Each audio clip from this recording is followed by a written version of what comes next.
Friends, good morning. आज हम civics का दूसरा चैप्टर ले रहे हैं जिसका नाम है संघवाद यानी फेडरलिज्म। इंग्लिश में कहते हैं फेडरलिज्म। तो आइए शुरू करते हैं। संघवाद क्या होता है? तो संघवाद एक ऐसी व्यवस्था होती है जिसमें शासन के दो स्तर होते हैं। हालांकि शासन जो नीचे तक भी जाता है, लेकिन मेन रूप से शासन के दो स्तर होते हैं। नंबर 1 क्षेत्रीय और दूसरा केंद्रीय। दूसरी परिभाषा की बात करें तो इसमें लोगों की पहचान भी दो तरीके की होती है। यानी लोग एक पर्टिकुलर राज्य से भी जुड़े होते हैं और राज्य की भी अपनी एक सरकार होती है, और लोग एक देश के निवासी भी होते हैं। जैसे कि हमें कहा जाता है कि इंडियन पीपल। और पर्टिकुलर राज्य की बात करें तो जैसे कि हमारा राज्य है हरियाणा, और इसमें हर क्षेत्र में सरकार और उसकी स्पष्ट शक्तियों की जिम्मेदारी यानी अलग तरह की व्यवस्था होती है। सरकार के लिए भिन्न भिन्न मापदंड होते हैं। जैसे कि केंद्रीय स्तर पर मापदंड अलग होते हैं, स्थानीय स्तर पर मापदंड अलग होते हैं। यानी मापदंड की बात की जाए तो विधायी शक्तियां, जिसके अंदर कानूनों का निर्माण किया जाता है। और इसी तरह क्षेत्रीय स्तर पर मापदंड होते हैं, वो अलग होते हैं। जैसे कुछ विषय होते हैं जिन पर केवल राज्य ही कानून बनाते हैं। तीसरा, संविधान के किसी भी मौलिक प्रावधान में मनमाने ढंग से बदलाव नहीं हो सकता, उसमें राज्यों की सलाह भी ली जाती है। स्वतंत्र न्यायपालिका केंद्र और राज्यों के बीच जो भी टकराव होते हैं उनका बंटवारा आराम से करती है। यानी उनके अंदर जो होने वाले टकराव को स्वतंत्र न्यायपालिका है वो रोक देती है। और सरकार के हर स्तर के लिए राजस्व के स्रोत निश्चित होते हैं कि केंद्र को किन किन जो राइट्स हैं उनके जरिए राजस्व वसूली होगी। राज्यों के लिए जो राजस्व वसूली के स्रोत हैं वो अलग से होंगे, और स्थानीय स्तर के लिए राजस्व के स्रोत अलग होंगे। अगली जो बात आती है कि संघवाद के प्रकार। तो संघवाद के प्रकार यानी काइंड्स ऑफ फेडरलिज्म दो तरह का होता है।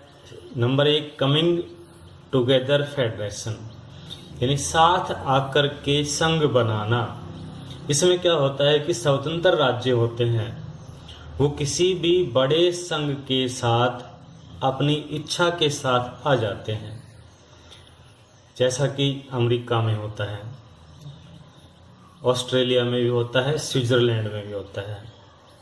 यानी वे अपनी पहचान यानी अपनी संप्रभुता और अपनी पहचान को साथ लेकर के और किसी बड़े संघ शासित राज्य के साथ जुड़ जाते हैं। उनकी पहचान अलग से होती है, लेकिन वो पर्टिकुलर एक संघ से जुड़ जाते हैं। केंद्र और राज्यों की शक्तियां होती है वो बराबर होती है।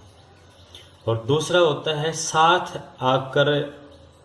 रखने का संघवाद।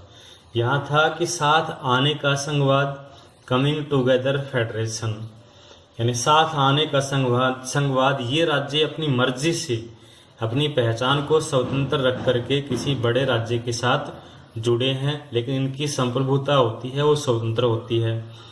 और दूसरा होता है कि साथ रखने का संघवाद। एक बड़ा देश अपनी शक्ति को राज्यों और केंद्रों के बीच बांटने का फैसला करता है। जैसा कि भारत देश में अगर बात की जाए तो केंद्रीय जो सूची पर केवल केंद्र कानून बनाता है, कि जिन राज्य सूची के जो विषय होते हैं जैसे पुलिस है, स्थानीय शासन है, व्यापार है, वाणिज्य है, इस पर केवल राज्य सरकार ही कानून बनाती है। जबकि केंद्रीय सरकार है वो केवल रक्षा, विदेश नीति, परमाणु ऊर्जा, बैंकिंग, कम्युनिकेशन के जो मीडियम हैं उन विषयों पर कानून बनाती है।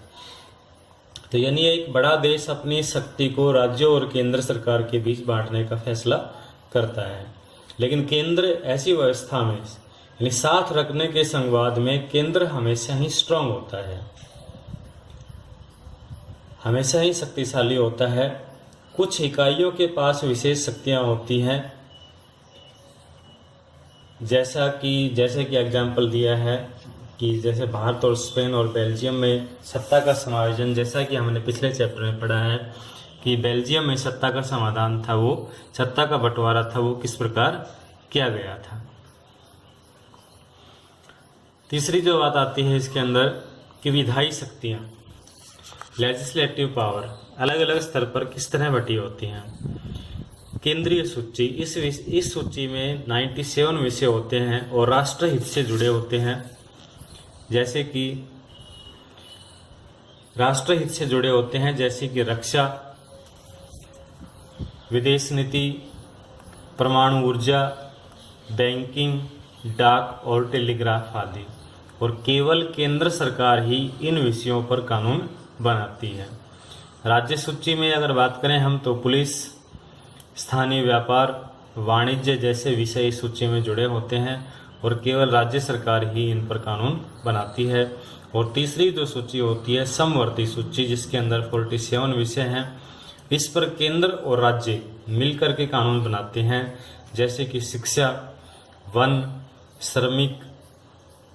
श्रमिक संघ यानी श्रमिक संगठन, शादी, गोद लेने, उत्तराधिकार जैसे विषयों पर कानून बनाने की शक्ति होती है वो राज्य और केंद्र दोनों की ही होती है। सत्ता का विकेंद्रीकरण किस प्रकार होता है और क्या होते हैं विकेंद्रीकरण के कारण। सत्ता का विकेंद्रीकरण, जैसे भारत जैसे देश की अगर हम बात करें तो सत्ता का विकेंद्रीकरण यहाँ पे अनिवार्य दिखाई देता है, क्योंकि भारत जैसे देश में स्थानीय स्तर पर भी निर्वाचित सरकार का होना अनिवार्य है। स्थानीय स्तर पे अगर हम बात करें तो गांवों पे अगर बात करें तो भी सत्ता का बंटवारा है, जैसा कि ग्राम पंचायत होती है, क्योंकि स्थानीय सरकार है वही लोगों की स्थानीय समस्याओं को बेहतर तरीके से समझ सकती है। स्थानीय लोगों को ही यह पता होता है कि पैसा कहाँ खर्च किया जाए, किन लोगों को पहले निपटाना है, किन कानूनों से चीज़ें प्रभावी ढंग से लागू हो सकती हैं। आम नागरिकों से जुड़ी चिंताएं जैसे विकास की योजना है उसमें लोगों को शामिल किया जा सकता है। पर्टिकुलर इलाकों में फसलें नष्ट हो जाती हैं या ओलावृष्टि हो जाती है तो उस विषय पे जो स्थानीय जो सरकार है वही जो क्षेत्रीय सरकार को वाकिफ कराती है और क्षेत्रीय सरकार है वही समस्या को केंद्र सरकार के सामने उठाती है और किसानों को उचित प्रकार से उनका मुआवजा दिया जाता है। तो सत्ता का विकेंद्रीकरण होता है सबसे पहले केंद्र सरकार जो सर्वसम्मति से संघ सरकार होती है, संघ शासित सरकार होती है। दूसरा है राज्य सरकार और तीसरा है स्थानीय सरकार।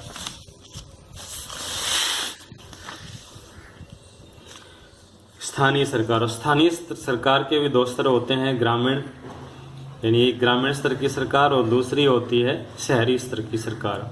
ग्रामीण सरकार की बात करें तो इसमें जिला परिषद जिसके अंदर पूरा जिला आता है।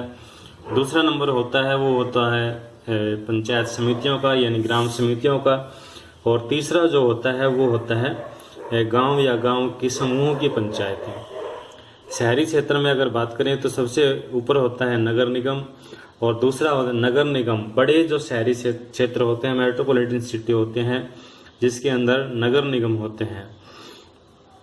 जैसे कि दिल्ली है जिसके अंदर डीडीए है, जयपुर है जिसके अंदर जेडीए है, हरियाणा है जिसके अंदर हुड्डा, ये बड़ी अथॉरिटियाँ काम, फरीदाबाद है जैसे। तो ऐसे नगर पालिकाएँ छोटी शहरी क्षेत्रों के लिए कार्य करती हैं। स्थानीय स्तर पर स्थानीय सरकार का स्थायित्व लोकतंत्र की ताकत निश्चित करता है। स्थानीय शासन जो होता है,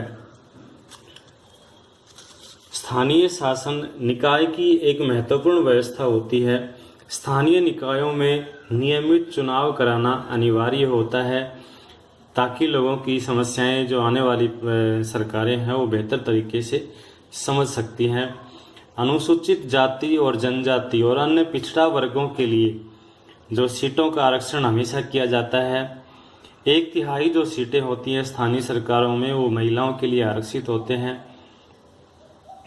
और 29 विषय जो कि राज्य सूची में है, संविधान के द्वारा 11वीं सूची द्वारा पंचायती राज संस्थानों को दिए गए हैं, यानी 29 विषय पे पंचायती राज संस्थान है वो भी कानून बना सकते हैं। और हर राज्य में पंचायत एवं निगम चुनाव कराने के लिए राज्य चुनाव आयोग का होना अनिवार्य होता है। फिर से एक बार देखते हैं तो संघवाद क्या होता है, संघीय सरकार क्या होती है कि ऐसी सरकार ऐसी व्यवस्था से संबंधित होती है जहां राज्य एकता का निर्माण करते हैं लेकिन अंदरूनी मामलों में स्वतंत्र रहते हैं। यानी सरकार का संघीय सिद्धांत या प्रणाली होती है वो क्लियर होती है। राज्य सरकार या प्रांतीय सरकार संघीय रूप में क्षेत्रीय खंड की सरकार होती है जो संघ यानी केंद्र सरकार के साथ अपने हित साझा करती है। साथ आने का संघवाद, इसके तहत एक स्वतंत्र राज्य एक बड़ी इकाई के निर्माण के लिए अपनी मर्जी के साथ आते हैं लेकिन अपनी संप्रभुता को स्वतंत्र रखते हैं। उसके बाद हमने पढ़ाया 3 सूचियां होती हैं। केंद्र सूची, उसके ऊपर राष्ट्र विषय से जुड़े विषय होते हैं जैसे कि रक्षा है, विदेशी मामले हैं, बैंकिंग है, संचार है, मुद्रा आदि शामिल होते हैं। दूसरा बताया हमने राज्य सूची, जैसे कि पुलिस, व्यापार, वाणिज्य, कृषि और सिंचाई शामिल होता है। और तीसरी जो होती है केंद्र और राज्य सरकारों के साझे हित, जैसे वन है, मजदूर हैं, शादियां हैं, गोद लेने का अधिकार है, उत्तराधिकार के अधिकार शामिल हैं। इस प्रकार की जो नीतियां होती हैं उसके ऊपर जो केंद्र सरकार और राज्य सरकार होती है वो मिलकर के कानून बनाते हैं।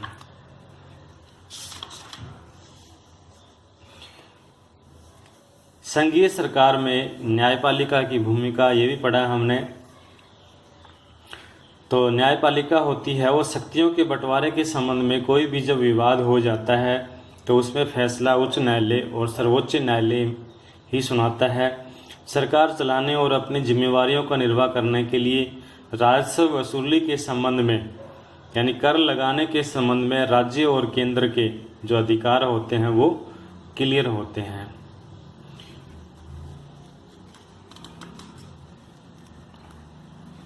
जिला परिषदें कैसे बनती हैं? जिले की सभी पंचायत समितियों को मिलकर के जिला परिषद का गठन होता है। इसमें अधिकांश सदस्यों का चुनाव होता है। इसमें उस जिले से लोकसभा और विधानसभा के लिए चुने गए सदस्य, विधायक, जिला स्तर की संस्थाओं के कुछ अधिकारी भी सदस्य होते हैं और जिला परिषद का प्रमुख इस परिषद का राजनीतिक प्रधान होता है। और जो ग्राम पंचायत का गठन तो उससे आप लोग वाकिफ भी होंगे। ग्राम स्तर जो एक स्थानीय शासन का शासन है जिसको पंचायती राज के नाम से जाना जाता है। प्रत्येक गांव या कुछ गांवों को मिलाकर के ग्राम पंचायत बनती है। यह एक प्रकार की परिषद है जिसमें एक अध्यक्ष होता है या फिर अध्यक्ष के साथ जुड़े हुए पंच जो होते हैं।